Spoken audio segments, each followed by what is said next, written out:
Hey, what's up, everyone? My name is Mark, and this is. This is Mo from OTB Clubhouse. How are y'all doing? Make sure you guys comment below and engage with us. Let us know how you feel about this episode, as well as our channel, what we can improve on or do better at. Just let us know. We like feedback, as usual. So, without further ado, of course, if you haven't done so yet, make sure you subscribe, click the like button, and share this video with your friends if you think they will enjoy this content. All right, Mo, how has your week been so far? It's been good, man. The market's been bullish, and today was choppy. But this is probably one of the most hated bull rally because a lot of bears are upset. The market hasn't really given a dip where you could short it. Every single dip's been bought. So for people that can't play levels and are strictly trading macro, they are quite frustrated right now. Yes, I definitely agree with that. I'm been sitting on the sidelines quite a bit, frustrated that the market's not going down. It just keeps going up and up and up. So it is what it is. But yesterday we had some very important news that came in. Today is Wednesday. We are shooting this on Wednesday, so Tuesday.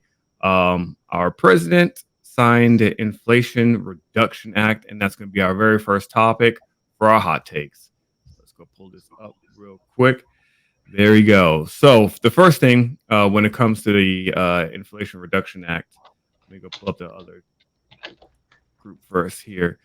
I've never ever seen a way to reduce our deficit or inflation by spending more money, and that's exactly what this bill has done. So let me pull up the right screen here so you guys can see what I'm talking about, so you have an idea exactly what's inside of the bill that got passed. It is officially signed, from my understanding. It looks like we're moving forward. So, what this policy is kind of breaks it down, what they're planning on doing for energy, climate, and healthcare. So, here you go. You'll see that overall, they're spending about $485 billion alone on the energy and climate sector, as well as the healthcare sector. Then you scroll down a little bit and they try to put these savings in there, and it's really a play on the numbers where it's showing you like healthcare savings.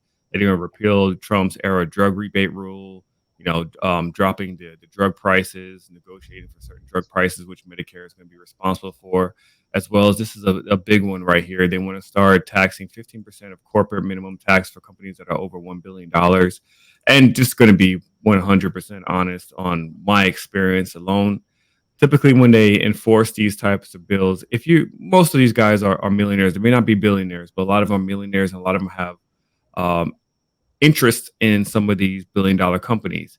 So best believe that even though this is in the bill, there's going to have some sort of write-off possibility or some other way for them to save money. There's no way they're going to end up hurting these billion-dollar companies that have so much invested in so much government contracts and hands in the honeypot and all that other stuff. They're going to find a way how to overcome this 15% corporate minimum tax. I also heard that I didn't see it in the bill, but I saw something about them charging a fee for doing buybacks for the stocks. So we'll see if that happens. The one that concerns me the most is the IRS tax enforcement funding, which is $124 billion. And if you're unfamiliar what this exactly means, let me explain to you. The IRS was created in the early 1900s, right? And it was specifically just supposed to be temporary. As you know, with the government, anytime they implement something or put something in place, they're not going to remove it. So taxes are supposed to technically be the IRS is supposed to be like temporary, and here it is years later, it's still here. So they're increasing the funding, and yes, the IRS has been underfunded for quite some time. But what this basically means, and I wouldn't be surprised, it means that they're going to start auditing a lot more people. They're going to increase their workforce, which will allow them to audit more people. So more people have to end up paying for whatever that they file, missed paperwork, messed up numbers, whatever it is. They're going to end up auditing a lot of people, and they're going to hit you with a bill. Who typically gets hit with these bills is going to be middle class and low class. Why? Because we don't have access to lawyers who can fight the IRS in court. Therefore, they typically always go for the middle class and the low class. For example, I have been hit and audited twice already by the IRS, and they basically send you a bill and it's like, hey, you owe $8,000.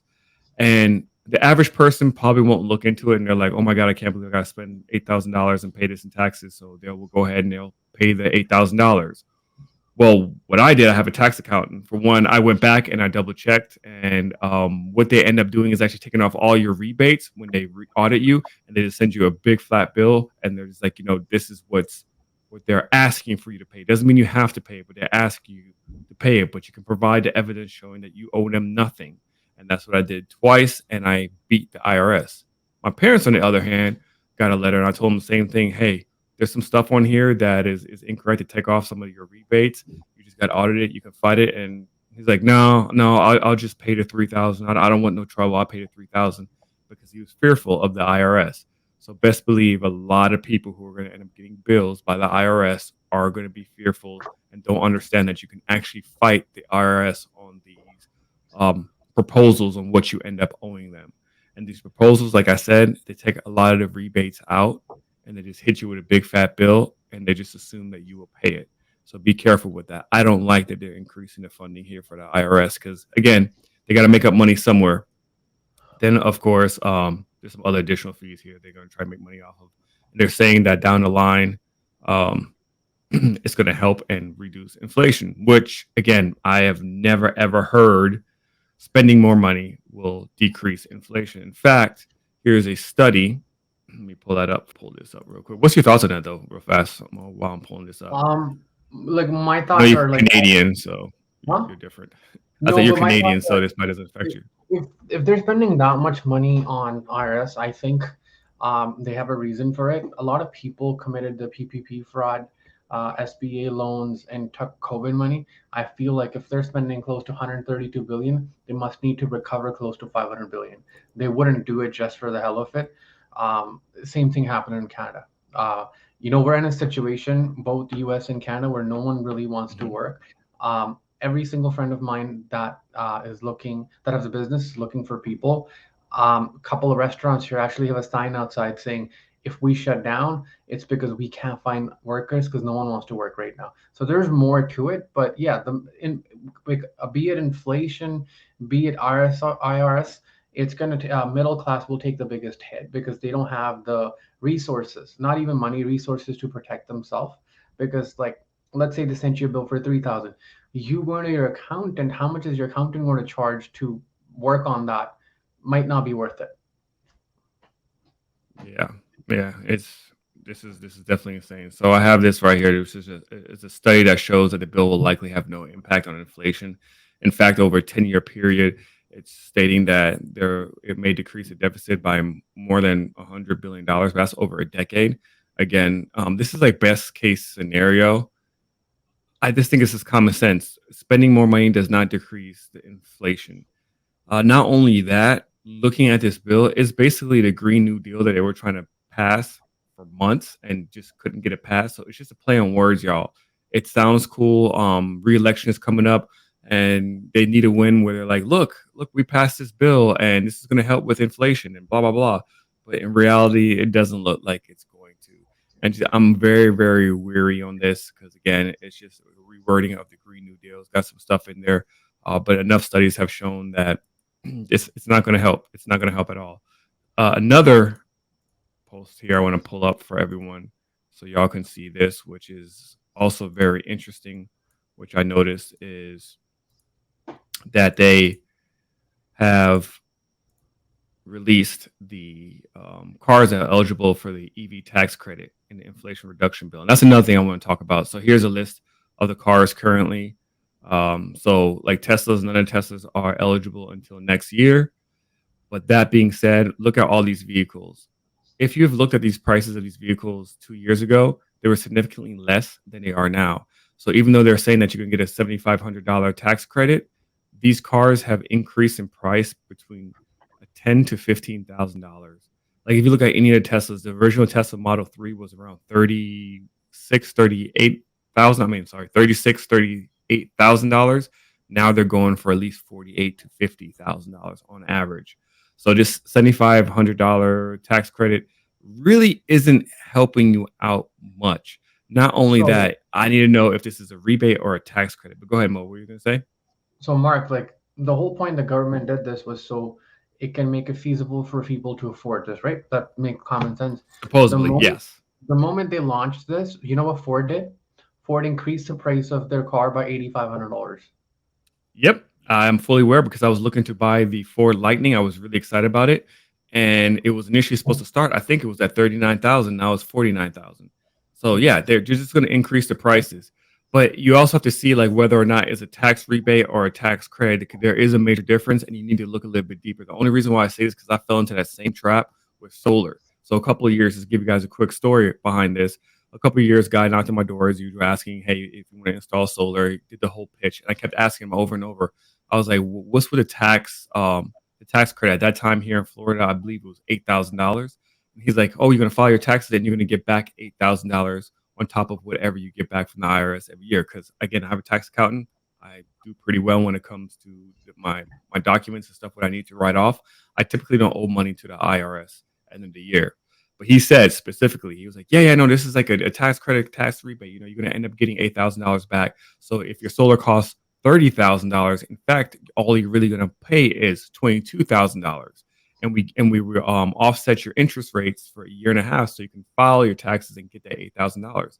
And I asked this guy multiple times. I was like, hey, so if I get back $2,000 every single year when I file my taxes, does that mean I get back $10,000? And he's like, yeah, you do.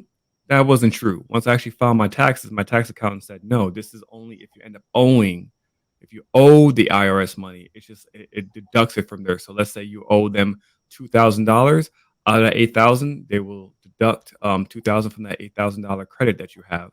So you don't owe them anything, and then you have 6,000 left over. You can roll over to the next year. So you don't actually get that money back. So be very careful with the wordings on some of these and these rebates. You have to look a little bit deeper because you may not actually qualify for this tax rebate depending on how much money you make each year and what you're writing off and what you may owe or not owe to the IRS.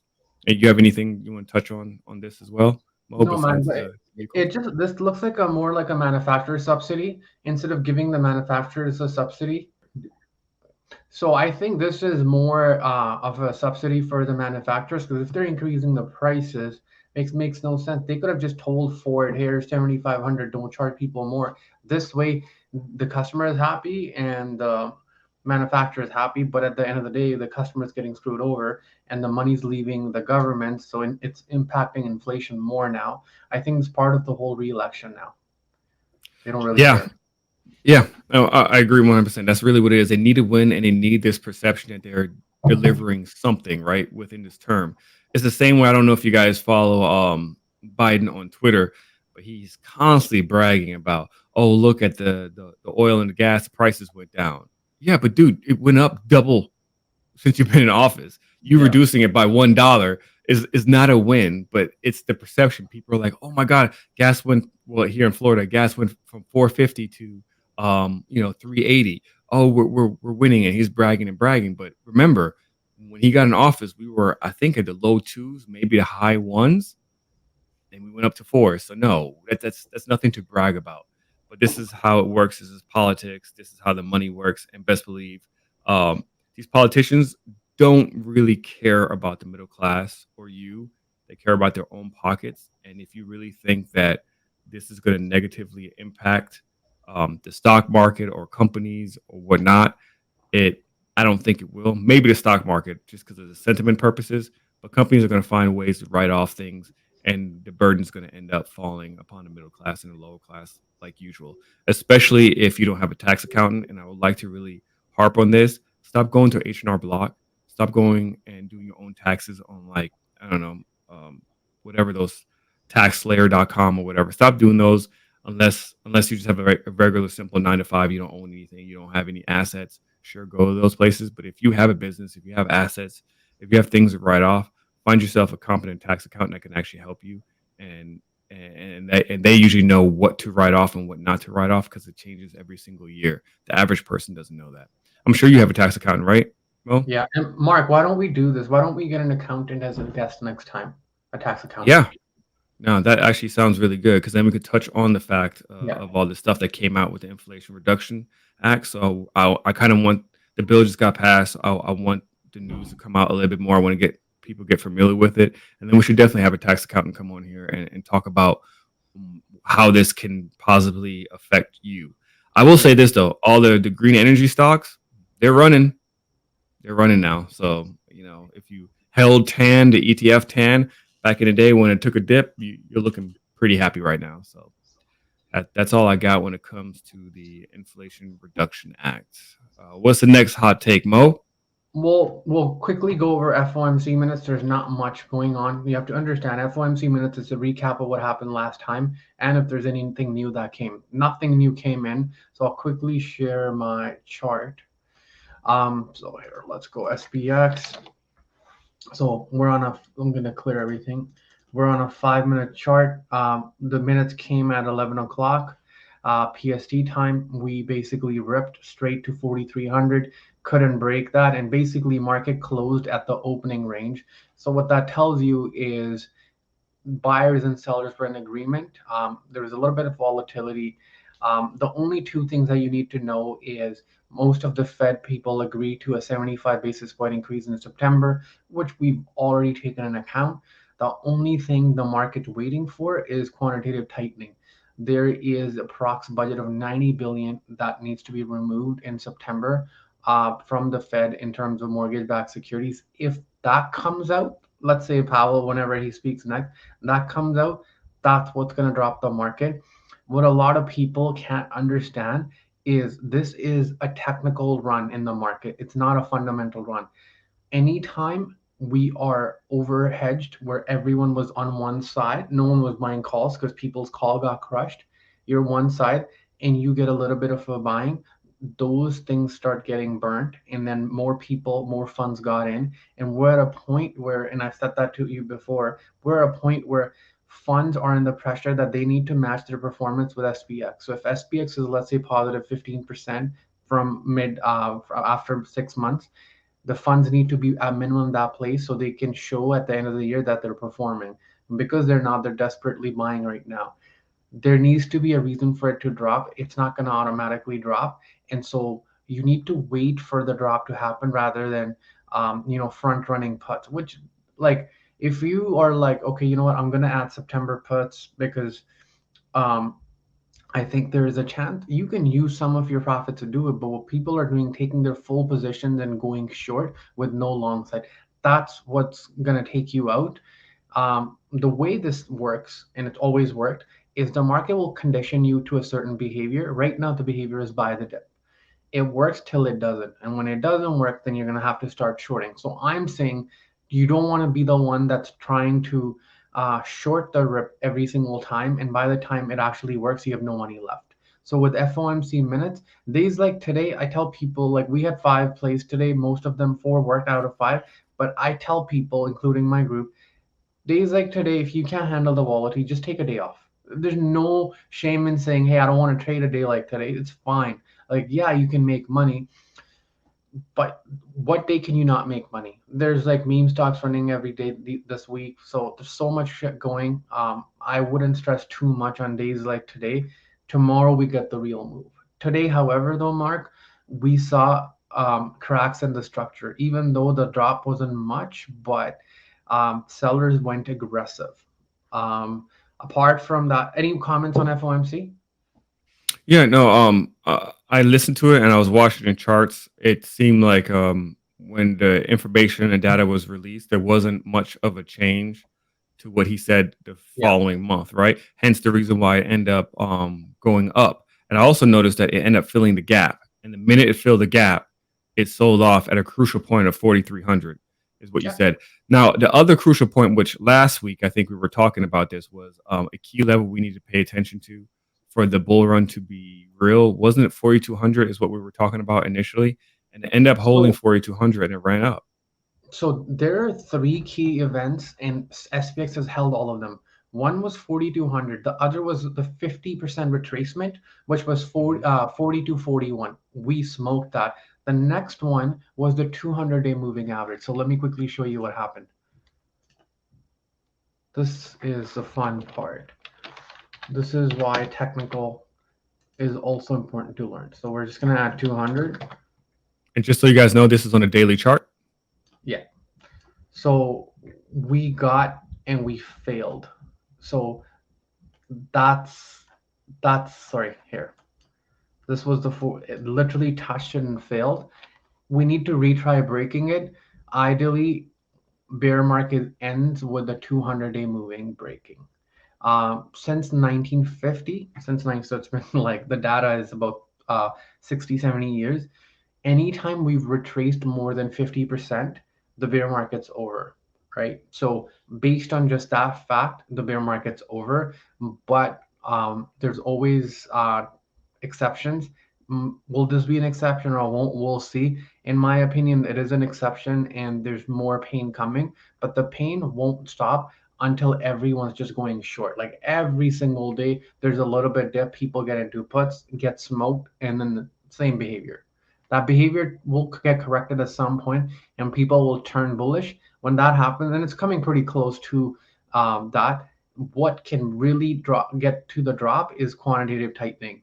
That doesn't happen, we'll keep going. If you were trading 2020, we had quantitative easing. This is what easing feels like. They're buying right now, they're not selling. They bought 5 billion last week as well. Yeah, and so because we talked about this with Mark when he was saying that Mark Monroe was saying that he thinks we are pretty much for the upswing now. Yeah. So this is very important. We got to see what happens at the 4,300 mark. I don't know. I feel like we're like the only channel still saying be careful that we're going to have a drop, because I'm noticing a lot more people are now changing their sentiment, which is fine. That's what you're supposed to do. You're supposed to change your Yeah. sentiment. When your thesis changes, then you change. But I'm seeing a lot of people already, as of probably last week or so, thinking that we're now on a bull run again and that we already hit the bottom. The bottom was June. And we'll see. I don't think we hit the bottom yet. That's just me. So I could be wrong. Most I technical could be. traders think it's over, and that's why they're using technical metric. Every macro trader will tell you this isn't over. Yeah, and I'm looking more on a macro end. But you know what? The good news is, if I'm right, I could refer back to this video and brag and tell everyone I called it, right. That's how you're supposed to do to grow this channel. We call about all the stuff that we did amazing at and ignore all the wrong stuff. So Yeah, like, and that's the accountability part. If we are wrong, though, we'll do a separate episode yeah, just talking about how wrong we were, because that's the whole point of being accountable. yeah. Because I see I see that all the time. I call the bottom. I call the high, and it is what it is. I had this character that I was joking around with, and I've done a few videos with him. He's called the King of Investing, and the whole joke is that he always gives you places like the market's going to go up sometime soon, and the market's going to go down sometime soon. So regardless, I'm always right. So that's the whole running joke on it. But all right, so Most people, Mark, are now because it's so hard now. They're going from cryptic vague to now hindsight tweets. So when shit's happen, then they tweet about summarizing what's happened to kind of make it seem like it's smart. But while it's happening, no one says anything. So there's a shift in Twitter too. Twitter is getting really toxic because people are just hating on each other. People that were getting shit on for buying coin at 300 are now saying it's up 100%. So they're shitting on the people that are saying. So it's crazy. Everyone wants to be right. It's a human need. But in trading, you want to make money. Who gives a fuck who's right? You might be right, but if you're not making money, no point being right, right? yeah. But on Twitter, it's a competition. Well, it doesn't really matter if you're right or wrong. If you are wrong, you change. If you don't change, market's going to take you out. Yeah, and I suggest that people understand the difference between like me and Mo, for example. I've been heavier on the investing side than trading. He's more of a trader, so we do see the market in two different perspectives. I also trade, but Mo and I have spoken about this before offline, or maybe we did on this podcast too. I'm not sure, but we have spoken about the fact that sometimes my long-term investment thesis, my mind, it sometimes messes with my trading because I'm so fundamentally based versus the technicals of what's happening right now. Because as a trader, it's about right now. You don't care about 5 days down the line or a week down the line, correct? You care about Yeah. right now. How can I make money? Where I'm more like, well, fundamentally, why is this company going down? This makes no sense. This is a good company. But the reality is what I need to start realizing myself, and I've been telling people this as well, who I talk to and stuff, and sometimes give advice to. If you are a long-term investor and just care about the fundamentals, the technicals works for you to get good entry points. That's really what it is. It's good entry points. In the end of the day, 5, 10 years down not down the line, do you really give a fuck if you bought um, Square at $81 or 150 if it's at 500 at that point? Not saying that it will be because I actually don't like Square anymore. But yeah, so that's all. That's my 2 cents on everything we talked about here. Just know that Mo is really good at what he does as a trader, and I definitely feel like I'm pretty damn good at what I do when it comes to investing, especially on the fundamental side of things. I feel like I can analyze the companies pretty well, and just decide and figure out who you want to be. Are you a trader or are you an investor? Try not to combine both of them because it can get dangerous. It's very hard. Trust me. I'm telling you, it is. So that's all I got, Mo. Sorry, Mark. Well, the only thing I'd add is, and this is like, I'm glad we're bringing it up, is it's very important to follow people that don't agree with you or have the opposite thinking. So if someone's bringing a good point that the bear market's done, I want to follow and listen to them too, because you want to understand why someone else thinks. The problem right now is if you don't agree with me, I'm gonna immediately start hating you or thinking you're stupid. That's the problem. I don't know if people didn't go to school or they didn't have proper parenting. It's okay to disagree and have different opinions and still respect each other. And that's something that's missing with the investing world right now. Of course, because everyone's hidden behind social media. That's why. If you do it face to face, no one's going to sit there and talk crap to you. You probably have a pretty good debate on why you don't agree with something. I mean, look at the Palantir when I went off on Palantir and the reason why I didn't think it was a good company. And I will say I was right. I don't care if the stock just went up recently because of the whole meme movement and everything's going up. I was right. The earnings came out. Everything I said was accurate. So it's not a good company in the end of the day. And you get a lot of people say, you don't know what you're talking about. You're stupid. You're this, you're that. Am I, or do you just don't agree with me? How about we just actually have a conversation and debate this out versus just calling each other names and stuff? So it is what it Yeah. is. But what's next, Mo, when it comes to the hot takes? I'll be quick. So next one is Bed Bath and Beauty. Bed Bath Beauty. Bed Bath and Bed Bath Beyond. and Beyond. So this is the funniest thing. They got rug pulled today. It's not funny if you lost money. I'm sorry that you lost money, but they sold 10%. I think it's 9.5 million worth of shares. And the stock is down. I think it's down 35%. So anyone that did not take profits or did not manage, they will be down quite a bit. So let's quickly pull the chart here. Let's get to 5 minutes. So the high of the day was around 27.91. That's when the news came in. And after hours right now, it's sitting at $18. So it's about $11 down. And if you're new, this is common. Like we expect this stuff to happen. Would I short it? No. Like if I didn't take part in the rally, I usually ignore the dump too. So it is what it is. But these meme stocks always end up taking the market down. Uh, this is not good. Like got rug pulled by Ryan, and probably we'll find out more on what happened and what's to follow. Yeah, I don't understand the obsession with meme stocks, man. I feel like it's become this cult-like following. On Twitter, and I sometimes type in like Bed Bath and Beyond and AMC and GameStop, and I don't know if these are bots or just trolls or what, because a lot of them don't have like real faces. They have like cartoon characters or whatever. But they're so obsessed with like this is gonna go to the moon, guys. Like, hold on, let's invest more. This is a $1 trillion company. All this other stuff, and I'm just wondering, like, are they being serious?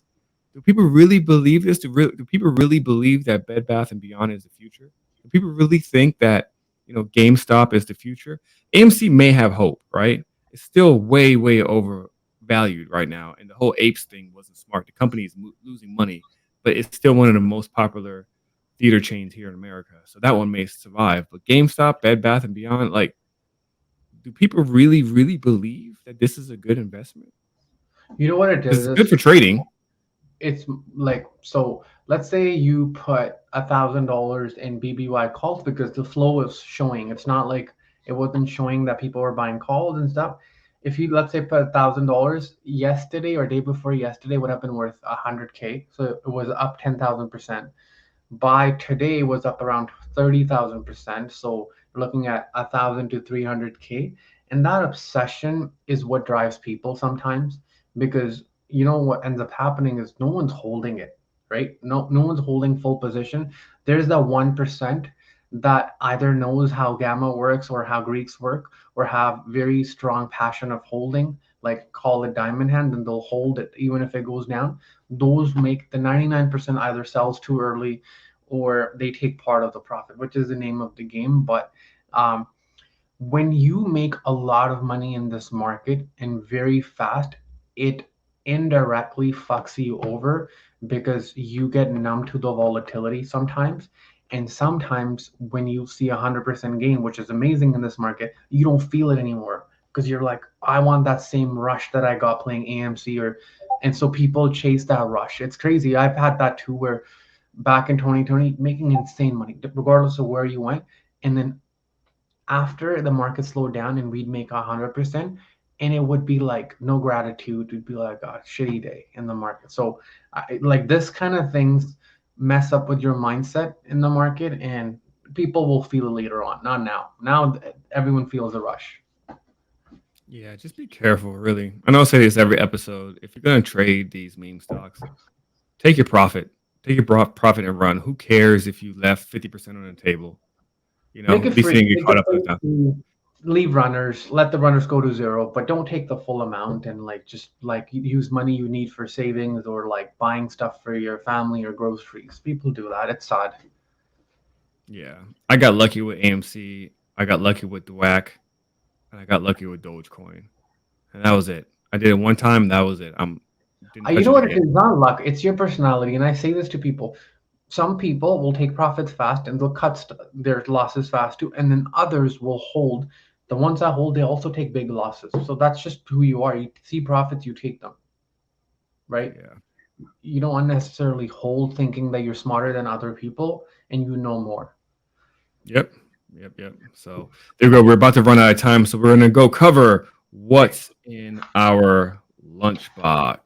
You want to go first, Mo? Yeah, you go first. I'll go first. I have the chart up. So I'm looking at Roblox, and you're gonna see with me a lot of times I just use the same plays again and again, especially the long plays, because I know how the premium is moving. So we got into Roblox today at about $24. The put is Roblox 40 put for September 16, and it was up about 20% at close. And basically, if you look at it, it's been downtrending. Um, what else? Hold on, let me take the 200 out. And what I'm looking at here is, wait 1 second.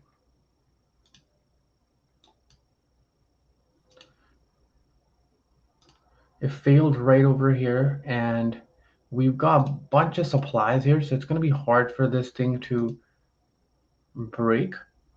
So it's underneath the supply now, which is what we want. The levels that I have for this, I'll quickly show you. 41, 37. So this is if the market doesn't get crazy. I believe people will still sell and take profits. But if we get really weak, you can see all-time lows in September for this. And again, I don't like to think the best case scenario. This is like an okay scenario that we see around 41.85. This thing's down after hours too right now. Roblox is super weak. I saw a big flow.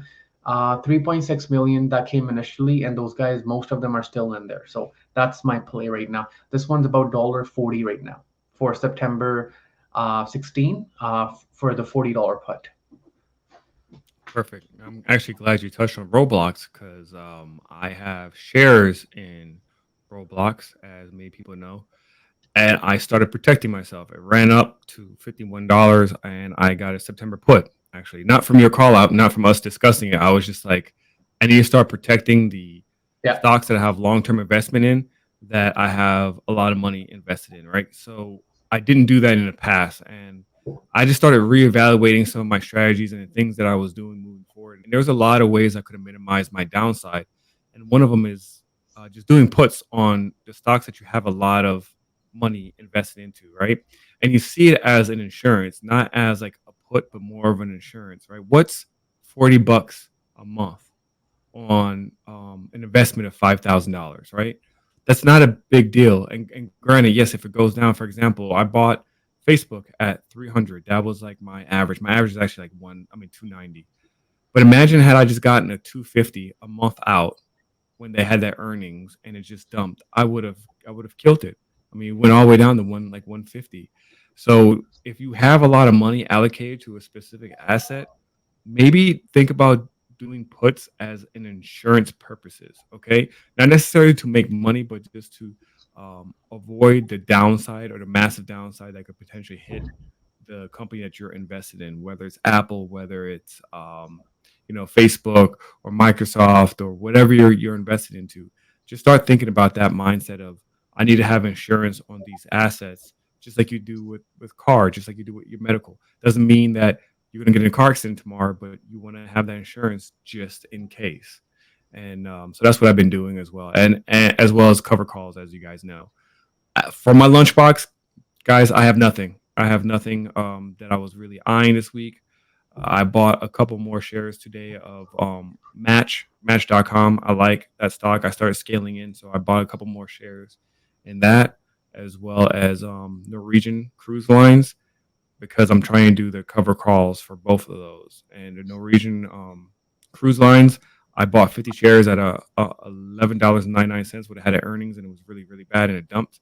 I noticed that was like the base for it. So I got some there, and I was expecting to continue to drop, and it didn't end up taking off. Actually, it went all the way to $14, almost $15, and now I think it's at $13. So I'm waiting for it to go down so I could buy an additional shares to equal to 100. So I could start doing these cover calls.